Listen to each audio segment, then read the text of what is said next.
In the matter of the people of the state of California versus Orenthal James Simpson, case number BA096. And so, my fellow Americans, ask not what your country can do for you. Ask what you can do for your country. You're what?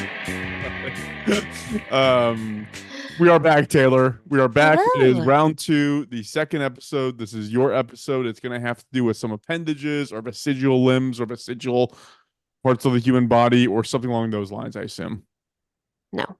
But welcome to Doomed to Fail, where the podcast that brings you history's most notorious disasters and epic failures twice a week, every week. Today should be Wednesday. I am Taylor, and today is my turn. And as always, I'm joined by Fars.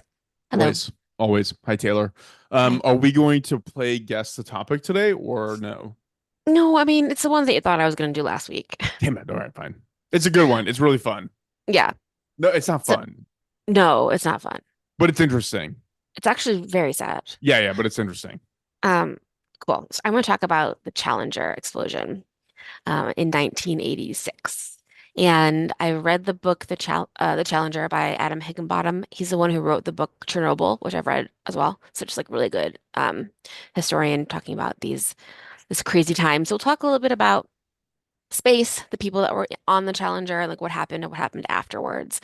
But first, I want to tell you about John Giuseppe McGee Jr. He was a Royal Canadian pilot in World War II, and he died on December 11th, 1941, on a training mission in England. He was only 19 years old. But before John died, he wrote a poem called High Flight, and Ronald Reagan will reference this poem when he talks about the Challenger the day it happened. Kristen McAuliffe, the teacher in space, has a copy of it in her pocket, and several of the astronauts then now always keep a copy of it like in their offices and at home. You ready? I know this one. Yeah. You do? Do you know it by heart? Do you want to just do it? No, I don't know Okay. by heart. I know the part where it's like you kiss the. That's the end. something. Okay, that's Yeah. end. That's end. Okay, ready? Sorry. Go ahead. Oh, I have slipped the surly bonds of earth and danced the skies on laughter's silvered wings. Sunward I've climbed and joined the tumbling mirth of sun-split clouds and done 100 things you have not even dreamed of, wheeled and soared and swung high in the sunlit silence, hovering there. I've chased the southing wind along and flung my eager craft through footless halls of air. Up the long, delirious, burning blue, I've topped the windswept heights with easy grace, where never lark or even eagle flew. And while with silent, lifting mind I've trod the high, untrespassed sanctity of space, put out my hand and touched the face of God. That's awesome. That's very cool. Yeah. He was only 19. That's Pretty cool. Man, you were so much older in the old days when you were young. More fucking real. I know. Well, good for him that he wrote that poem. Bad for him that he died so young. But that's sort of like the idea of going to space. People are just like, it's very exciting.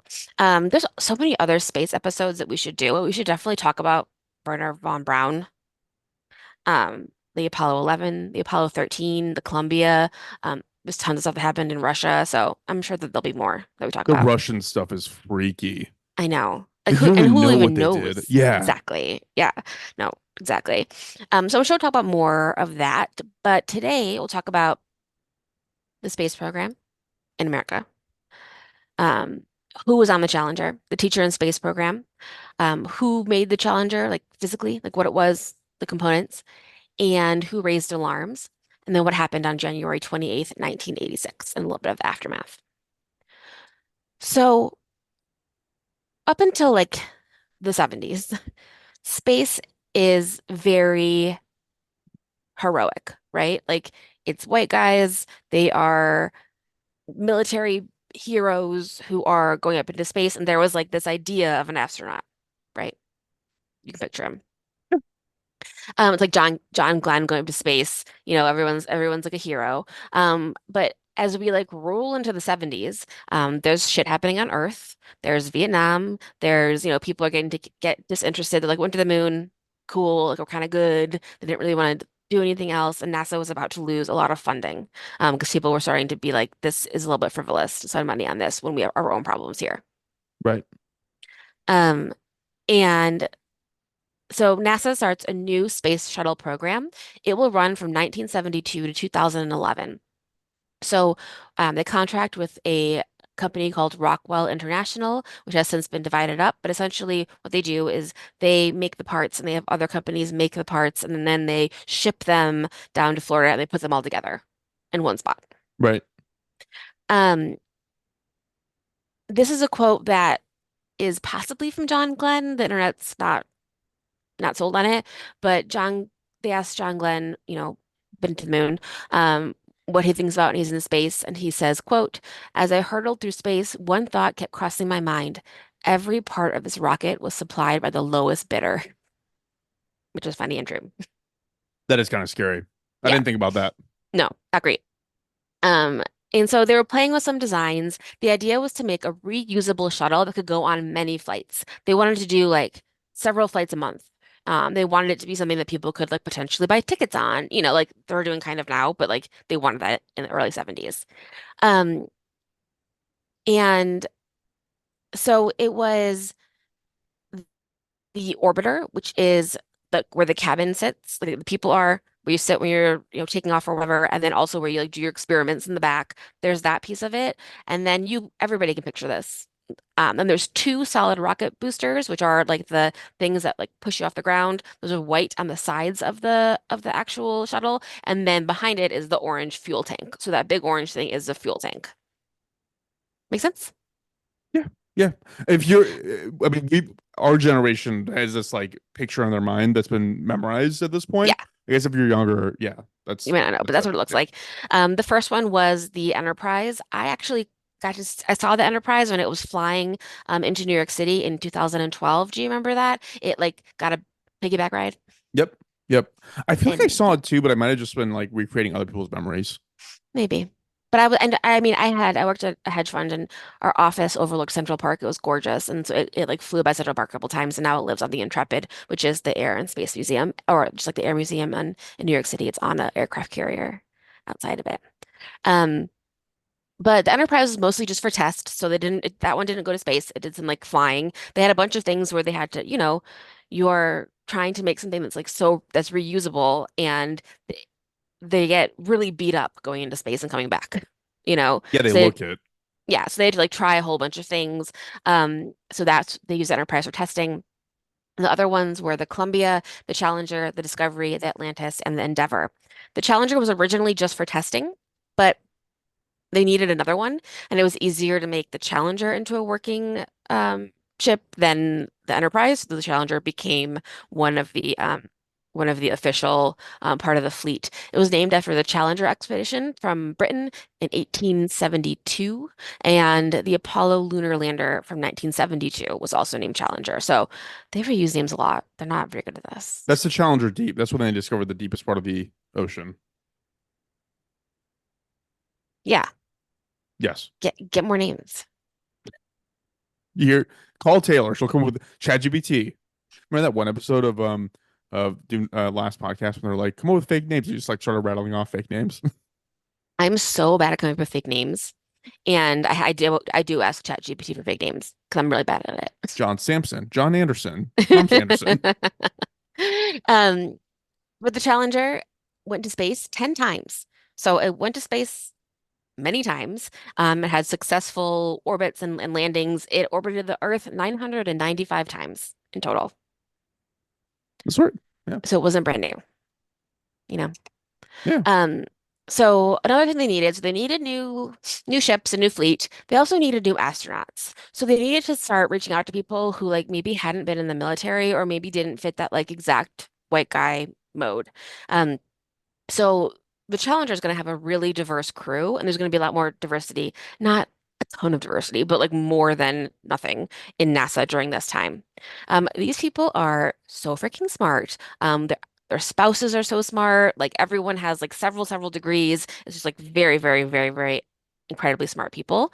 Um, and what NASA does, they select astronauts in sections, and it's like a kind of a class, like a group of people that get picked to be astronauts. Like it's every couple of years during this time. I think now it's a little bit more often. But some of the astronauts are from NASA Group 8, and that was the first like one that was diverse. They were selected on January 16th, 1978. It was the first one since 1969. And if you go on Wikipedia, you can see the groups and like group 7 and group 6, like as you go back, like they're very cute, but they're all just like white guys with their 60s haircuts and like 60s coloring, and they look cute and they look excited, but you can tell it's just the same kind of guy. Um, Group 8 is going to be the first diverse group. 35 people were selected. Of that, there were 6 women. One of the women was Jewish. There was one Asian American and 3 African Americans. So they also had made a new role called payload specialist, where you didn't have to necessarily be an astronaut to do it. You just had to be the person that was like in charge of whatever you were like delivering to maybe the space station or whatever. So maybe had a job that they could bring in more people to, you know? I feel like I'd still want to be as qualified as an astronaut if I'm going to be like tinkering in the cargo hold of a giant spaceship. Hey, because what does this do? If I press this is the bad. Wait, the Does, what? like, what does this do if I press this button? Eject. Does It just anyone know? ejects you into outer space. Um, to get these a more diverse group of applicants, so they had to go out into different places. So they advertised in Ebony magazine, and they went to the NAACP and to historically black colleges, and they like trying to get like more people to apply. Um, the group that this group 8, there were 20,000 applications that NASA sent out. They got 8,000 applications back, and then they have their final 35 people. And I mean, if you are ever feeling sad, you should, and I know this is going to get sad, but like you should look at astronaut portraits. They're so lovely. So the first black guy in space is named Guy Bulford, and his astronaut picture is so cute. And there's one now, like he's a little bit older. He's like has graying hair, and he's just so happy to be an astronaut, you Is he know? the one with the two golden retrievers with his I two don't know if dogs? that's him, but I've seen that one too. That one's so good That too. one's awesome. They're just so happy. So of this crew, of Group 8, they're going to have the first American woman in space, that's Sally Ride. The first African American in space, that's Guy Bulford. The first American woman to perform a spacewalk is Catherine Sullivan. The first mother in space, the first Asian American in space, the first African American to pilot and command a mission, the first American to launch on a Russian rocket. I don't know what that means. So many things are great. It also has in this group was also the first American active duty astronauts to get married, which is great. Good for them. Um, so this group is like a very, very talented group of folks. They're going to move to Florida, do training. The training, like we said, there's like zero gravity stuff. There's sitting. A lot of it is like, can you sit in your suit and barely breathe for like 6 hours and not have a fucking panic attack? You know? I think I would fail that. I would totally feel that. But there's a lot of that. Like a lot of it is like sitting still and waiting, especially when you're getting prepared to launch and all of those things. So people kind of there's a lot of patience. You also learn like water survival. So what happens if you do crash into the water and you have to like survive, all the things. My dad lives in New Smyrna Beach, Florida, and we've talked about that, but he was telling me he lives in a house that the whole street had like the same type of houses because they were made for like the NASA contractors and NASA people because he can see it from his house, like when they do launches in Florida. Um, so the program is going pretty well. There's several more successful space flights, and some folks start to notice an issue with the O-rings, which we'll talk about in depth. But it's not stopping NASA from sending out flights. But like people start to notice that like something potentially is wrong. And I'll tell you what exactly what they do in a little bit. Um, One thing that the Challenger was going to do is they were going to be really close to Haley, not really close, whatever, but be close to Haley's comet and track it. Did you know that? Isn't that, No. isn't that weird? Like, I think that's crazy. Is that Because a Haley's, Heaven Gates comment? yes, yeah. So maybe the Weird. Heaven's Gate alien ship blew up the Challenger so that the Challenger crew wouldn't see the alien ship behind the comet. No, man. Heaven's Gate was like 95. Oh, you're right. It was Hale Bob. It wasn't Haley's Comet. It was Hellbop. Oh, boo. I Yeah. thought it was that one. Anyway, They're Close going to track enough. what, but it's a comet. They're going to track it, and they're also going to drop off two commercial satellites and do some like science experiments and stuff. Um, so the people that were on the Challenger, there were seven astronauts on the Challenger. I'm going to tell you a little bit about them. There was Dick Scobie. He was the commander. He was 46 years old. He had a bachelor's degree in science and aerospace from the University of Arizona. He was a pilot in Vietnam, and he was a test pilot at Edwards Air Force Base. So he was so he had been, he flew a ton, just a ton. And he was married to June Kent Scobie. They had two children. One of his son is a lieutenant general in the U.S. Air Force today. June was a university professor at Texas A&M, and she's since retired. A lot of the widows will start the Challenger Centers. There are now 35 Challenger Centers around the country to inspire kids and teach them math and sciences, which is super cool. Cool. Um, Scobie was the pilot of the Challenger. This was on the fifth Challenger mission in 1984. And Also just a note on that mission, that Challenger mission, they had to change the name of it because it was called Mission 13 and people were nervous. So they had to change the name. Yeah, makes sense. Um, Michael J. Smith was the pilot. He was 40. He also went to Vietnam. He went to the Naval Academy. He had a master's degree in aeronautical engineering, and he was selected in Group 9. So Scooby was selected in Group 8. Michael Smith was in Group 9. He was married to Jane Smith, and they had three children. Um, Jane Smith remarried. Her last name became Walcott, but in 2018, just for fun to tell you, she was honored by the Virginia Beach Society for Prevention of Cruelty to Animals because she just loves rescuing animals and is like a big helper to animals. So She's she's my favorite a person. good person. Um, Smith was a, very, very experienced pilot from being in Vietnam, from being in the Navy for so long. And this was his first space flight. So he had not been to space yet. This was his first one. The mission specialist was 35-year-old Ronald McNair. He is the second African American to go to space. He is so cute, such an inspiration. Obviously like went through a ton. He grew up in South Carolina, in a house with no electricity, no running water.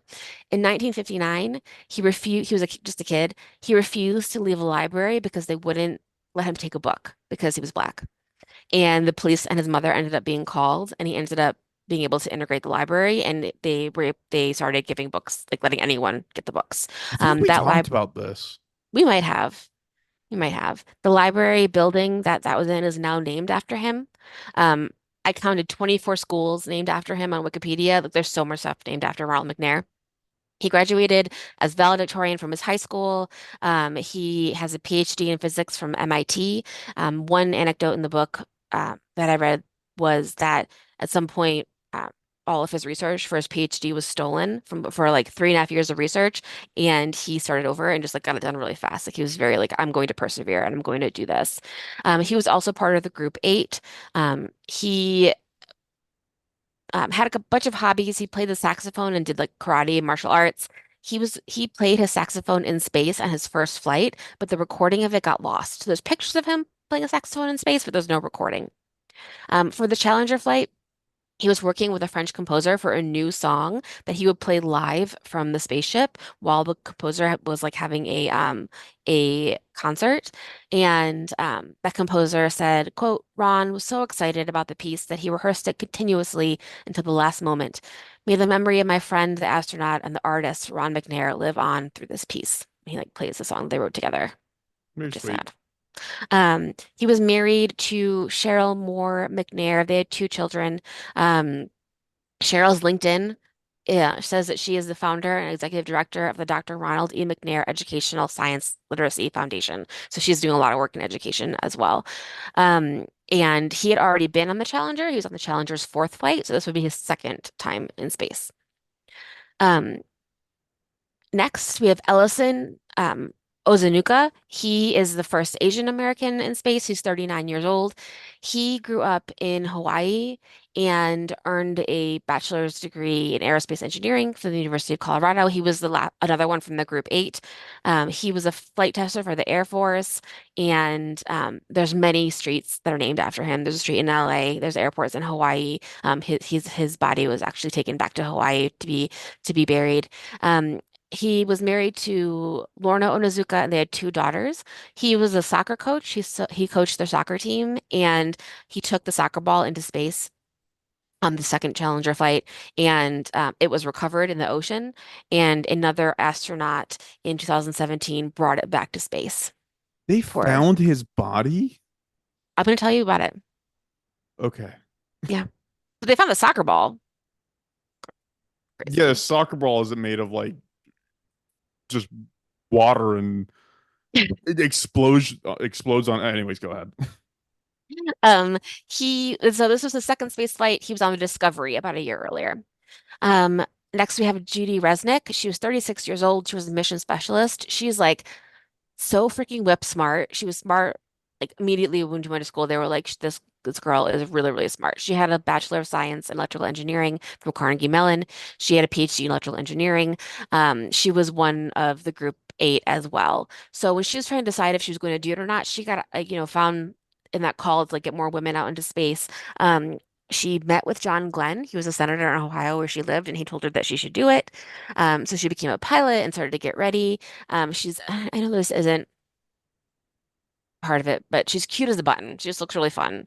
And she hated she hated the press part. She just wanted to like do her science and like be in space. It was pretty much bet up between her and Sally Ride on who would go first. And Sally Ride ended up being the first woman in space, but Judy did go. She coded software for NASA. She had been on the Discovery. You'll see pictures of her on space in space. Her job was to use the robot arm out in the space into whatever they were doing out there. But she's the one who had the note that said "Hi, Dad" when she was in space the first time. Like that was like on the news. She told Ronald Reagan, "The Earth looks great from up here," which is cute. And on her locker in on the space shuttle, she had a bumper sticker that said, "I love Tom Selleck." Who didn't back then? Why not? She was not married and had no children. And this was going to be her second flight. And then our last two people, there's Greg Jarvis. He's a payload specialist. He was 41 years old. He was an engineer, and he was a person who was building satellites, and he was like got on a list to be able to go. So he was like he was supposed to go on several different missions and kept getting pushed back, and then finally they put him on the Challenger. Um, this was his first space flight. He was married to Marcia Jarvis. Marcia still watches the sunrise every January 28th, and to commemorate her husband. And he was like not an astronaut, like never thought he would be able to do it, you know? So he was like probably like the most like geeking out about it because he just couldn't believe that this is where his life had taken him. He was so excited, you know? Right. And then our last person is Kristen McAuliffe. She's a payload specialist and the first teacher in space. She was 37. She went to school in Massachusetts. She had her degree in education and history from Framingham State College and a master's in education from Bowie State University. She was married to Stephen McAuliffe. He is a judge. He is still a judge. Um, and she was chosen to be the first civilian to fly in space as part of the Teacher in Space project. So I guess you've heard about that. What do you think that that is? Probably a way to get kids interested in Hmm. space and like reclaim kind of like the glory days. Yeah.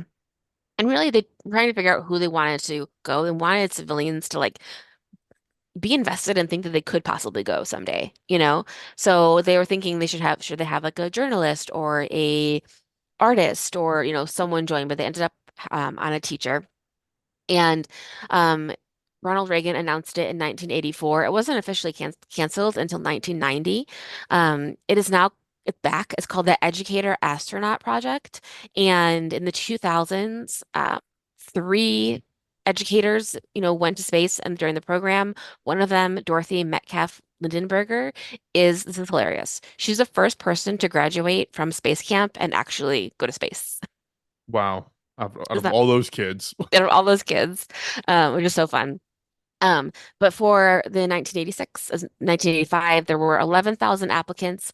Of them, there were 114 finalists and 10 semifinalists.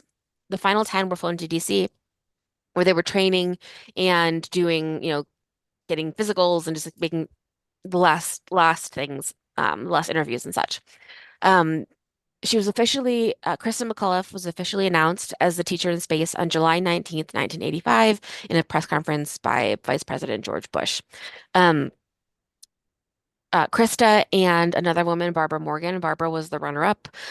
She was the finalist. So she did all the training that Krista did, just in case something happened. She seems great. So Barbara Morgan quit teaching a couple like 10 years later. She quit teaching, went to NASA in group 17, and in 1998 she went to space. So she doesn't count as the first teacher in space because by the time she went to space, she wasn't a teacher anymore. She was actually an astronaut. It's pretty Isn't that cool. dope? Good for her. Yeah, she seems great. That's super cool. Um, but Kristen McAuliffe, she won. She was charming. People really like they liked that she was like really down to earth. Like she wasn't too like I'm smarter than you. She wasn't anything. She was like a real girl next door. They described her as a Girl Scout, just like a very nice woman. She had two kids, like a mom. She went on Johnny Carson, so she needed to be like personable. She was supposed to do two lessons live from space, and that would be like beamed into classrooms. One was called The Ultimate Field Trip, and the other was called Where We've Been, Where We're Going, Why. She was also going to keep a journal of her time there and potentially publish it. And she spent, the months before in Houston doing all the training that the astronauts did. So she knew how to do a spacewalk just in case, like you were saying, like she learned how to do everything, Right. but she didn't need to do everything. So, okay, that is the crew. Those are the seven that are on there. Um, and then it really is a story of like really poor communication and not saying anything when something is wrong, or saying something and it not being taken seriously.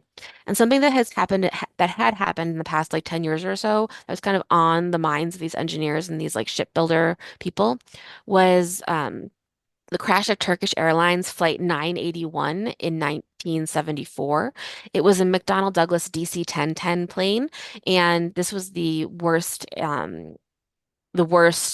airline disaster until Tenerife. So it was like a really bad one. But the cargo door broke off, causing the plane to crash. And it had happened before. It had happened on an American Airlines flight in the US. So the Turkish Airlines flight was flying from Turkey to Paris.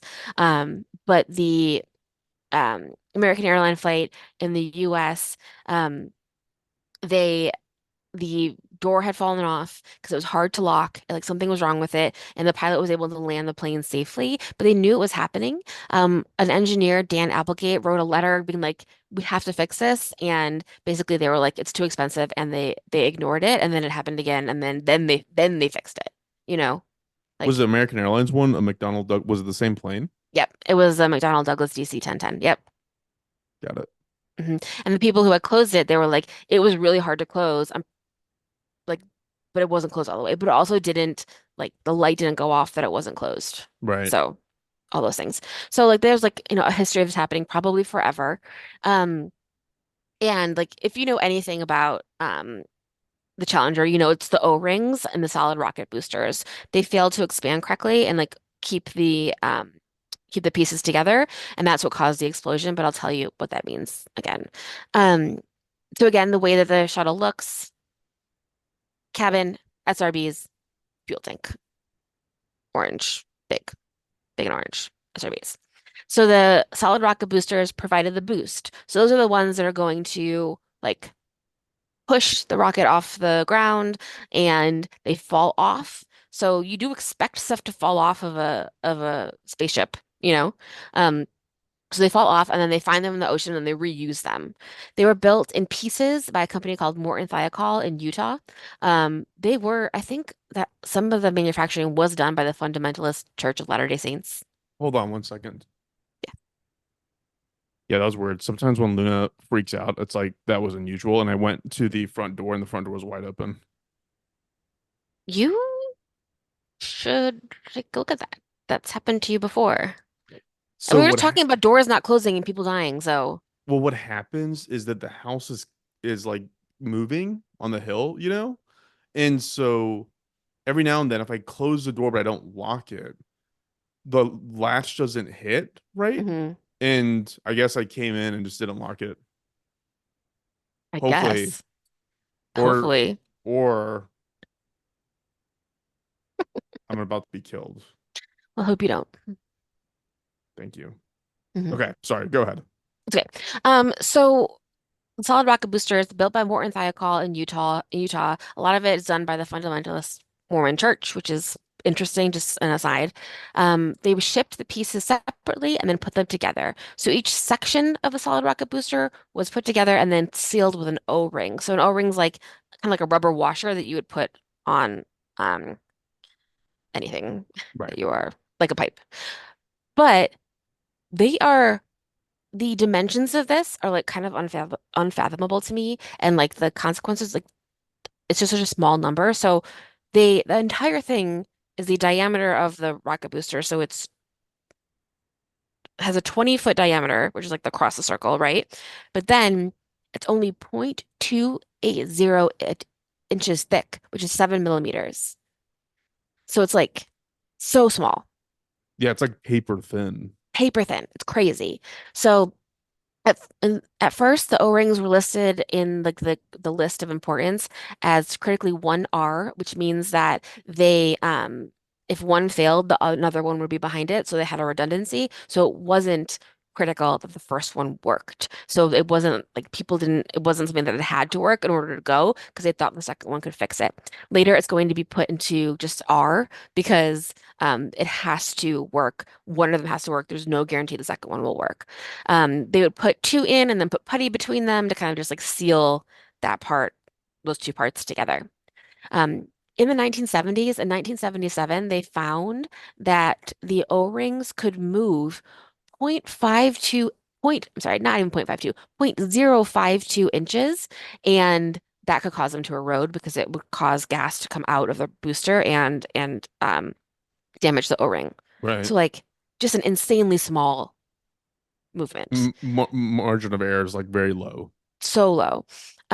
Some of the engineers requested that they put a shim in there, which is like a metal triangle that you kind of put in to make sure that it stays. But that letter never got answered. In 1980, NASA engineers asked for more tests that were never done. And then in 1982, they just got moved up to being the critically important list. On both Columbia and Discovery missions, the O-rings had eroded. They found dust between them, which like shouldn't have happened. They found that they were kind of like that they were leaking, and it was very dangerous. And they're trying to figure out why this was happening. And Morton Thiokol did some tests, and they found that the colder it was, the worse that they did. Like they weren't able to expand the way they were supposed to complete that seal, the colder it was outside. Right. They also suggested that they add like the shims and like a little metal lip to like kind of cover it and make sure it stays together. Those were in design, but they weren't going to be shipped until summer 1986. So they knew it was dangerous and they had a plan, not a concept of a plan. They had a plan to fix it and it just wasn't ready yet. But they went anyway, you know? Crazy. So at Morton Thiokol, there are these two engineers who are our heroes, as much as you can be a hero in this story. They couldn't stop it from happening, but Alan McDonald and Roger Bougeret are the ones who would recommend again and again and again that they don't fly, and they can only do so much. They would say like, "Don't go, don't go," and then if they went anyway, then they couldn't do anything about it. But these two guys also spoke up after the incident, and they were like, "I have all my paperwork." Like they told everybody to leave. They said, "Everybody leave your offices, leave them as they are. Then we're gonna have an investigation." And like we usually took all of his stuff with him because he was like, no, you're gonna cover this up. And like I told you this would happen. you know? Sorry. Didn't they like lock the doors right after it happened? Like it was like a nobody can leave, nobody can talk to Hmm. anyone. Yeah, it was Yeah, a cover absolutely. up I'm not thing. gonna, It's I'm super not even gonna cool. bring that up, but yes, Yep, like yep. that's exactly what happens. Like nobody say anything. So in the meantime, NASA is also going through some shakeups. There's a new chief. The old one is like on probation, and like, everyone's kind of fighting, and it's just hard to tell who's in charge. But the crew of the Challenger is ready to go. Like they've done all their training, like they're ready. They were planning to leave on January 22nd, but there were delays. It was cold. Like they didn't know, like they had different weather patterns coming in. The 27th was actually probably pretty nice, but they didn't go that day. They had already called it the night before. And they had at one point gotten pretty far into it. And while you're waiting, you have to sit there for like 5 hours in your spacesuit, in your chair, but your chair is tilted back, so you're like laying down with your legs up, Yeah, yeah. for a while. Um, so the night before January 28th to January 27th, they're like, we're launching in the morning, like we have to. And they have a conference call between Morton Thiokol and NASA, which is wild. Like at some points they cannot hear each other because they're on a 1986 conference call, you Yeah. know? Yeah. But like on this 1986 conference call, they're talking about sending someone to space, It's which is crazy. wild. Like the technology is just like it's so interesting that they can do both at the same time. Like, shitty call, sending people to space. Crazy. Um, the Martin Thiokol engineers were like, you can't go. It's going to be colder than we expected. Like, think they were tested at like 50 degrees and that was too cold. It was going to be like 28 degrees. Like, you cannot go. Like that, like you shouldn't do it. And then they said no. Okay, no go. Then the call pauses while the Morton Thiokol people, like the management, has a meeting to the side. Then they come back and then they say, let's go, let's do it. Probably because they needed the contract and they couldn't, if their contract was about to end, and if they were like no to this, like they weren't going to get another one and they needed it. There's this motherfucker who worked there named Robert Lund. He's a VP of engineering. He is so It's so hard for him to make decisions that he called himself Wishy-Washy Lund.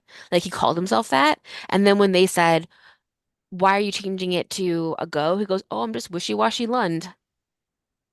So What? yeah, so the way I recalled it was that the actual engineers who knew shit Exactly. were like, don't do it. And middle management was like, think of the stock price, you know? Exactly.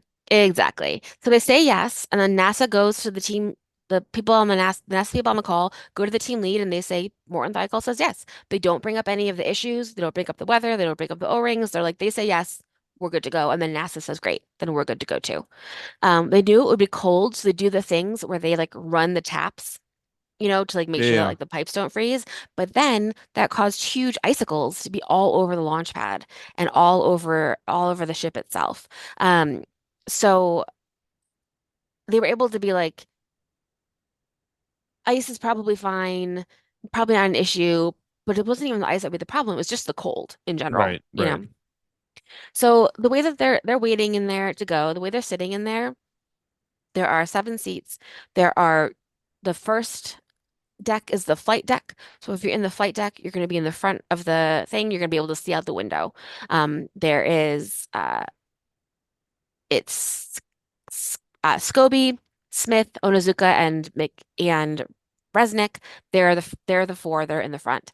The other three, McNair, Jarvis, and McCullough, are in the mid deck, so they can't see anything. All they can see is out of like a little porthole on the door, so they can't see anything. They're just like in a room, which I mean, is it's not like the really other ones can see anything of consequence anyways. doesn't matter. The At least you can claustrophobia see. would be helped, yeah. Yeah. Um, the astronauts spent times with their family the night before. They'd done this before. They'd said goodbye a couple times. Like finally, like they're really gonna do it. They were quarantined so they don't get sick, but they were excited. Some of the families had already left. Unfortunately, they were like, we have to go. We can't wait a week for this. And others, stayed, extended their stay. Um, and they were going to watch from a building that is like nearby. They're on bleachers watching this happen, as well as like a ton of school children and the press, and a lot of people are there watching it live, which you can watch their reactions, and it's wild. I'm sure. So just because they don't know what's going on. So now it's a go. It's 11:38 a.m. They had pushed it back a little bit for the weather. They're on pad 39B at the Kennedy Space Center. Right away, you can see 9 puffs of smoke coming out of the SRBs, which is bad I because it remember means that this. they aren't sealed, Yep. 59 seconds in, one SRB explodes. There's a big plume that comes off of it, and it falls off due to the pressure. It doesn't sound like anyone noticed that had happened, like in the crew. They didn't say anything weird in the communication, and they keep going. So they boost higher. At 72 seconds post-launch, the right SRB falls off, and the last communication they got from the Challenger was Smith saying, "Uh-oh." Yeah. Yeah. The one thing I would correct you on there is I don't think anybody actually saw the puff of smoke until after the disaster. Like, Yeah. I think so too. You can see on yeah, the video. I don't think you they see like on the realized it was replay. happening Yeah, right. as it was happening. Um, and I don't know if it would have been. Like, I don't know how late you could stop it. Yeah. Do you It was know? probably it might have been too late. Who knows? Yeah.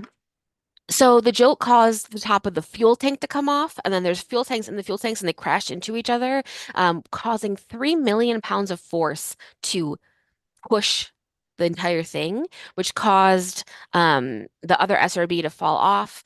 So the SRBs are falling, and then the whole everything is falling now. It's no longer going up.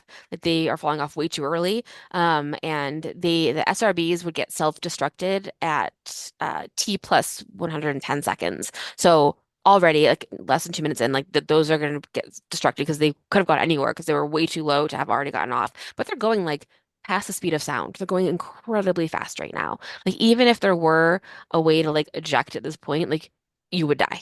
It's not Right, possible, right. not possible, you know? Um, so at the time of separation, when everything kind of blew apart, they were going between 12 and 20 times, 12 and 20 Gs. So they're going so fast. And within 2 seconds, it dropped below 4G, and within 10 seconds, it was in free fall. So it happened like you're going faster So than are they anyone ever, and then boom, expected to boom. be going 20 Gs on takeoff? It's not on takeoff, but they just went a little bit further. Um, they were accelerating, but yes, they were supposed to go that fast. Wow. Okay. Yeah. Um, the probably that those changes in like pressure and in like speed is what injured the crew, hopefully killing a couple of them, like quickly. But they don't know exactly like how they all died. I'm sure you've heard the terrible thing that some of them had the oxygen tanks on. So when you're in the shuttle going up, you're breathing pure oxygen, Right. and there's a backup oxygen uh, switch that you have, and it gives you like enough if like, the cabin's like quickly depressurized. Um, Out of the 7 of them, 3 of them were on. Um, those of Smith, Resnick, and Onizuka. So 3 of them that were in the front had turned theirs on. Smith's was he was the pilot. The uh, for some reason on his, like the switch was on the back of his, and it sounds like Onizuka leaned forward and turned it on for him. Um, and there was stuff like on the things that like were moved in a way that it sounds like Smith was trying to figure out what to do, but there was nothing he could have done, you know? Like just color this in a little bit. So it looks like the shuttle is like a single piece. It's actually not. It's like there's a Hmm. part of it that's built inside of it, which is like the place for humans. It's Like the like crew race cars. cabin part. Yeah, like Yeah. race cars do this. So like race cars aren't one piece. There's a monocoque carbon fiber Hmm. cockpit, and then a built car built around that. So worst case scenario, everything around you can be destroyed, and like that piece still retains its strength, Right. Which which sounds is like what they it, were in. yeah, and it sounds like it did, and then it started hurtling towards the earth. It Right. fell for 2.5 minutes, which is the amount of time that they can tell that Smith was breathing in his oxygen tank. So he at least was breathing when they hit the ground, when they hit I mean, it doesn't matter, when they hit the ocean. Um, they're going so fast. The pressure is going crazy. And it just smashed them to bits, you know? Yeah. And so everyone watched this happen on live TV. It was broadcast into classrooms So all over the traumatizing. United States. I asked on Facebook and I asked my neighbor who was a teacher, and she kind of remembers like turning the TV off and kind of like whispering about it. A couple of my friends, they remember, their teacher starting to cry and turning off the TV and like going home and like their parents trying to talk to them about it and just like how terrible that would be. Yeah, yeah, I can't imagine. And We then the were too video of young, the obviously, but Yeah. And then the video of it, the of like the families watching it, like they usher all the kids that were watching onto a bus like really fast. When the first explosion happens, people cheer because at some point the SRBs are supposed to fall off, you yeah, know? So you don't know what's happening. But then like you see out of the explosion, like nothing's going up higher, you know? right. And that's when they knew. Like it wasn't like emerging from it. They just like wasn't there. Um, Ronald Reagan was supposed to do the State of the Union that night. He was going to mention the Challenger, mentioned the Teacher in Space program, but they ended up moving the State of the Union, and he did a small 4-minute speech where he did quote that poem from the beginning, at the end of the speech as well. Um, the search started immediately. The families were sort of like you said, like the doors were locked at NASA. They were kind of like put away into a thing, and then they like didn't know what was going on. Some of them held up hope, like maybe they escaped, maybe the pilot was able to like move it somewhere else or whatever. But there was no chance. Like there was no way that anybody had survived. They went deep diving to find it. They found it on March 7th. They found the crew cabin. It had been, obviously like ripped apart, but the bodies were there. They were like also ripped apart in pieces, but they found pieces of all 7 of the astronauts. Jarvis's body was still in the crew cabin. So when they were lifting it out of the water, his body fell out and fell back into the water, and they didn't find it for another month. Such a horror show. But they found it. Um, And eventually, 2 of them, I think, are in Arlington National Cemetery. Onizuka, his body's in Hawaii, or whatever is left of it, like went back to Hawaii. And the families were obviously like even more like there's nothing that could like make you less or more upset. They were just like it was terrible to know that like the bodies were recovered and all the things. It just made it worse. Yeah.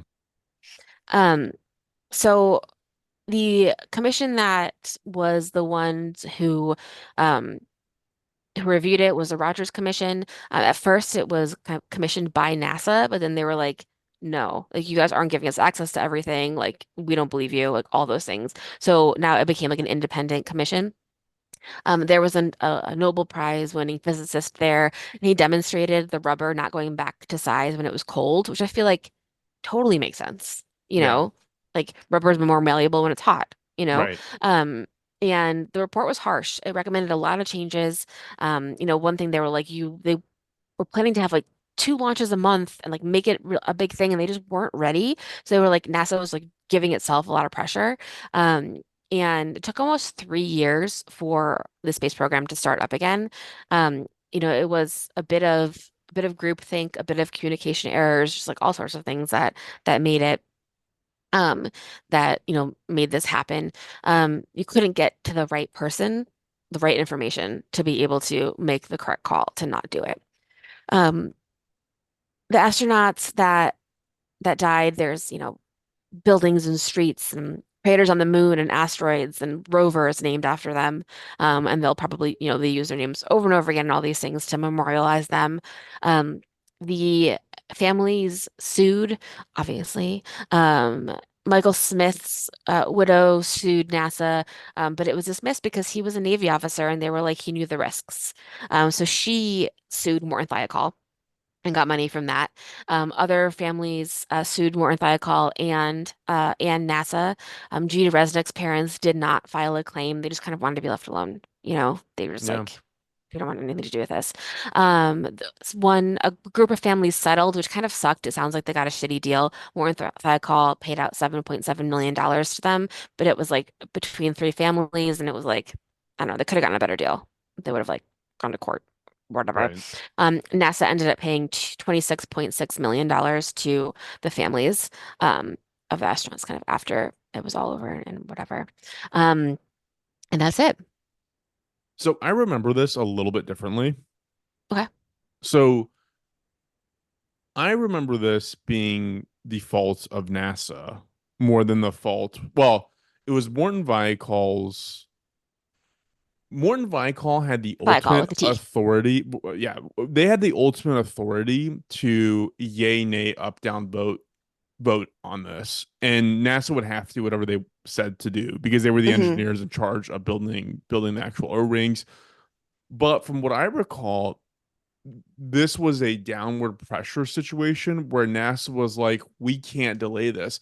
If I Yeah. remember correctly, um, the year this happened was when the 88 presidential election had already kicked off. Hmm. And what happened was that they wanted to postpone the launch until H.W. Bush could be down there as part of They like a did. Yeah. campaign thing. And then for some reason he wasn't able to show up, so they kept pushing, they kept pushing, they kept pushing it. It ended up being this day by virtue of those pushes. And NASA was like, we this is an embarrassment to the agency if we don't do it, and y'all need to tell us that we can do it. Yeah. I think that's part of it because I think that HW was there like the day before, but they ha had already canceled it that day. So then he had to go like, on his like next stop on his tour, you know? It was yeah, it was So, some I'm so like convoluting the that was stories, but definitely part of it. And then also because like the State of the Union was that night, you know? So there's stuff like that that like would be cool to have the president be able to be like this morning, our first teacher in space, you know? So I think that was a part of it. And I think more than I call, they had said no and then they like conferred and then they said yes. But like NASA should have done their own checks, yeah, you know? yeah. And then like it had been moved, they keep getting moved. Like all of these launches get moved so many times for like so many little things, but this was like a big thing that people knew. Yeah, I also heard that this could fall under the parameters of a white collar crime because at Hmm. this point NASA started kind of functioning like a corporation in a sense because they were being Hmm. subsidized to put these private satellites into space, and Hmm. they had to run on schedule and they had to make this routine in practice and in the optics of sending someone into outer space. And so Hmm. yeah, Exactly. there was a lot of these outside pressures that were coming down. It was also like a failure of middle management because the engineer who's like smart and kind of nerdy, he's like the annoying one who's always saying no, don't do this, and like middle management is like, but I have to report back to Congress Yeah. budget allocation. I can't say I no, can't even say though no. right. Yeah. Yeah. So And they're it's like, I mean, I feel like it's like there's risk in everything, you know? So like you can like write that off if you are like trying to justify it in your head, you yeah. know? But like, or like they, like they know the risk. This is a scary job. And like, yes, but also, um, it was like if the right person on the launch pad would have known, like they didn't know that the cold was going to hurt the O-rings. Like that hadn't gotten to them, you know? The other fun fact about this case is the story is that when that commission came together to kind of figure out what was going on with it, it was Richard Feynman who was the physicist who Hmm. discovered that the O-ring was the problem. He Hmm. went and like froze an O-ring and then like took it out of the water. Like he put it Yeah, in the glass and then took it out and was like, "Hey, like look, it's not bending anymore. Like it's exactly. staying the way it is." He was also on the Manhattan Project. I think he was played by damn, I Huh. can't remember his name. Uh Safdie. It was one of the Safdie brothers. You know the Safdie brothers? They did that. Ah man. They're really talented. They do a lot of great movies. Anyways, whatever. He was a character in Oppenheimer. I there's also a oh, it's fun. He's cute. Um, the person who played Bougele in um in the movie that was on made in 1990. So Bougele is the guy who was like the smart engineer who was like trying to get everybody to stop, ended up like talking about it. Like him and McDonald, they like stood up and they were like, "This, no, I told them this would happen." And he definitely got like ostracized at work. People were like, mad because the plant essentially was going to close down. But the person who played him in the movie was Peter Boyle. Do you know who that is? He's like Whoa. guy who played the Frankenstein in Young Frankenstein, or the monster in Young Frankenstein, the Okay, dad yeah, in Everybody Loves Raymond. And he's just such like a sweet big man, you know, that just yeah. like that feels like exactly the vibe for Bourgeois, because he was just like, I'm trying so hard to do this, and I've stand up for what's right, even when people then afterwards were like, "Fuck you, man! Like, I can't believe it. We're gonna lose our jobs." And he's like, "What? Like, Was that a consideration? I can't Yeah. not say this. Like, what is wrong with you? You know?" Which like So, it's like exactly the story that was going on with Boeing with the hmm Starliner and NASA, where like if you read the reports on that, they were like having screaming matches with the executives there because Boeing is like, hey, like we look like idiots. You're really fucking everything up for Boeing. Our stock price is gonna tank. And NASA yeah, screaming back like, we can't kill people over your stock price. Like this is it's funny. I had this discussion earlier this week actually, where I was like, this is the problem with like MBAs being in like leadership positions within hmm organizations when they have no fundamental understanding of the underlying business or organizational like whatever the entity actually does because they're making pure financial calculations and aren't putting themselves in the shoes of like what about the engineering side of this, what about like the aerospace side of hmm this, like so yeah, and they didn't really learn any lessons. Like, they're still doing that. yeah, Like, they're not like it, and it's probably for, like you said, the exact same reasons. You know, like we got to do this. because it happened too with the other one. I forgot which was it Columbia that Yeah. exploded too? Yeah, because hmm they knew that it was compromised. They saw the foam strike the hmm heat shield or the tiles, hmm and and they had a way to go into space to get them, but they were like, we we don't know, and it's not going to be worth it to undertake like a $1 billion emergency mission without knowing If it's going to be it's the problem or not. yeah, if it's Yeah. really going to be a problem or not. So Man, it is not a risk that I would like to take. yeah, yeah, Don't it's a really like interesting it. story. There's so many facets to it. Yeah, it's very very It's just interesting. so sad. It's just so sad that like everyone was, I mean, all the kids watching and being so excited about it, and like, you know, I like the idea of sending a normal person to space, not like a rich person, you know, like a normal person is cool. And it would have been cool to like have those lessons and like do those things and like see what would have happened, and it would have been a whole different world. Yeah, Yeah. yeah. Well, thank you for sharing.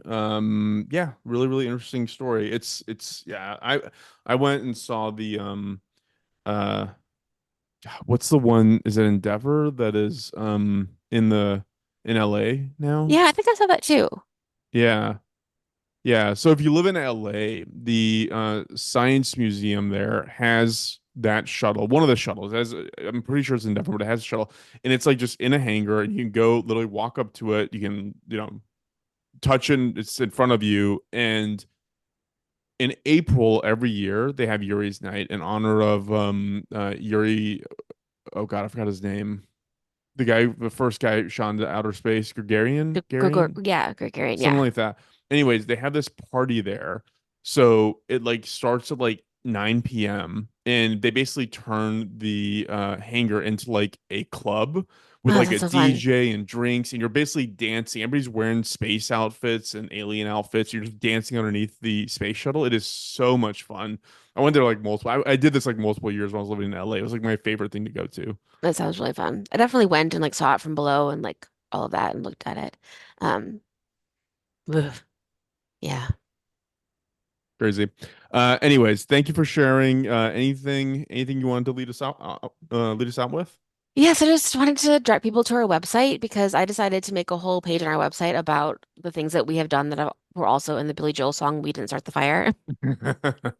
Um, and to me, freaking forever because Squarespace kept crashing when I was doing it, but they're on there. Some of them are in like more than one of them. Kind of like this one, I'll put under Sally Ride, even though we didn't really talk about Sally Ride, but still like we mentioned her, you know.